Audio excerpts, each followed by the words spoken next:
Hello aspiring hunters, welcome to the Hunter Experience. At the end of the Hunter x Hunter anime, one thing caught everyone's attention. Killua's sister possessed the most incredible power in the series, being able to heal Gon from something incurable and capable of granting any wish. However, it wasn't Killua's sister who granted these wishes, but Nanika, a creature that emerged from the Dark Continent and is as strong as a chimera ant, which also originated from that place. Today, I will reveal how Killua's sister received Nanika's powers. If you're prepared for the incredible hunter journey, click like and subscribe to the channel to join our troop. Don't forget to comment on who your favorite character is in Hunter x Hunter. Now let's continue with this incredible story. When Aluka and Nanika were introduced into the plot of Hunter x Hunter, it felt like something entirely new to the story. Nanika in particular represents something extremely powerful, almost like a divine entity. She possesses the ability to grant any wish she can imagine, whether something simple like creating a new object, or something catastrophic like destroying an entire city with a single request. This ability is comparable to the power of mythical characters who can change the world with a simple command.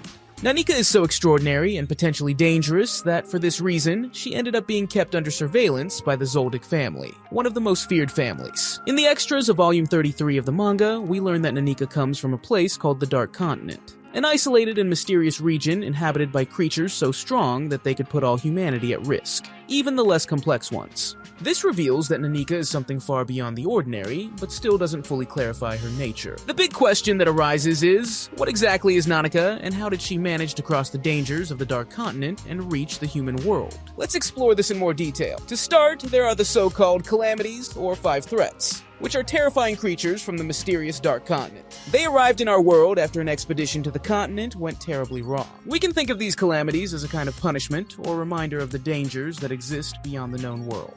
These beings were only brought to our world with the help of an enigmatic guide, who was summoned by mystical creatures known as gatekeepers, beings who act as the only entry to the Dark Continent. However, many fans believe that Nanika ended up in the human world through one of these disastrous expeditions, like the one led by Netro's son, for example. Among the calamities, one of them closely resembles Nanika. It is called I, an entity described as a gaseous or misty form, almost like an invisible and ethereal presence. This name, I, appears again in discussions about what Nanika truly is. And while the series creator, Yoshihiro Togashi, has never openly stated that Nanika and I are the same thing, the coincidences are so strong that they almost seem like confirmation. It is believed that I was brought to our world after an expedition made by inhabitants of the Republic who were trying to solve some specific issues related to fluids found in the Dark Continent. Only 3 people managed to return from this mission. The full name of I is Codex of Wish Dependency, which already gives an interesting hint since Nanika seems to depend on wishes from both Aluka and other people around to manifest her power. Let's explain this dependency. It's not just a relationship of coexistence or partnership.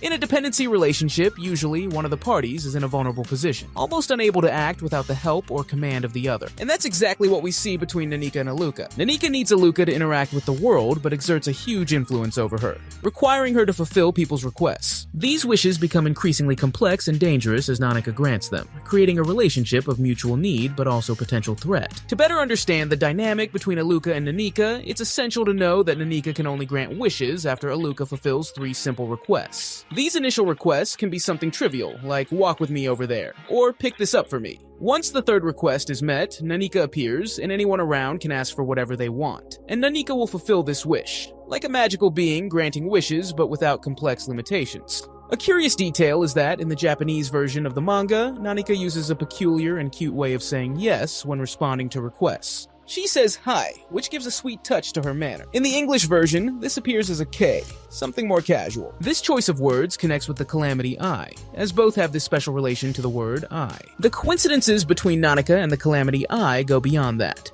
Nanika grants wishes and uses I when speaking, while the calamity is also associated with wishes. And the biggest similarity lies in how the difficulty of requests increases. The more complex the granted wish, the harder the next request made to Aluka will be. A striking example is a case of a Zoldyck family servant who asked to become a millionaire. Nanika made money rain down to fulfill her request, but after that, the subsequent requests became even harder to fulfill. If someone refuses to fulfill 4 of Aluka's requests, that person is immediately killed in a horrific way. And in some cases, a single death is not enough to compensate for the power of a large wish. For example, a wish for $1 million may require the death of 67 people to balance the energy used by Nanika. This high and macabre price has already caused terrifying scenes. On one occasion, one of Nanika's victims was crushed so brutally that her body turned into a pool of blood, with parts scattered across the floor. In another instance, a person was twisted to death as if they were trying to wring out all the water from a wet towel until the body gave in to the pressure. These horrific deaths reinforce the danger of Nanika's power, which exacts a dark and unpredictable price for each wish. These brutal deaths reveal just how terrifying Nanika's power can be.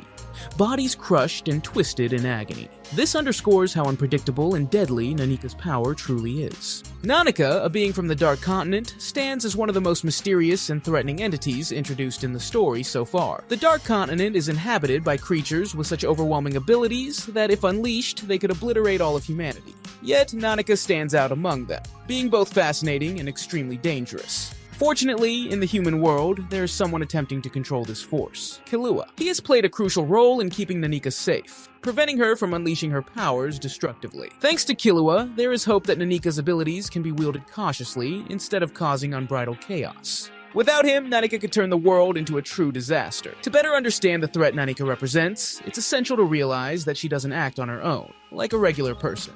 She relies on the desires of others, and as she grants these wishes, her power grows. This power has devastating potential, kept in check only because of Killua's presence. He is the necessary balance that prevents Nanika's force from spiraling out of control. This scenario is an excellent example of how extreme power can be dangerous, and the importance of someone who maintains balance, as Killua is trying to do. Although many questions still surround Nanika's true nature, for now, there's hope that her power can continue to be contained, thus averting a potential catastrophe for the world. With all this information, it becomes clear that Nanika is much more than a mysterious presence beside Aluka. Coming from the Dark Continent, a feared region with unimaginably powerful creatures, she represents a force capable of granting wishes at the cost of lives. Her ability to fulfill any request not only makes her powerful, but extremely dangerous, as the consequences of these wishes can cause immense destruction. Each granted wish can demand increasingly greater sacrifices, revealing that her power is a double-edged sword, offering both miracles and disasters. Killua's role here is crucial. He has been a protector for Nanika and Aluka,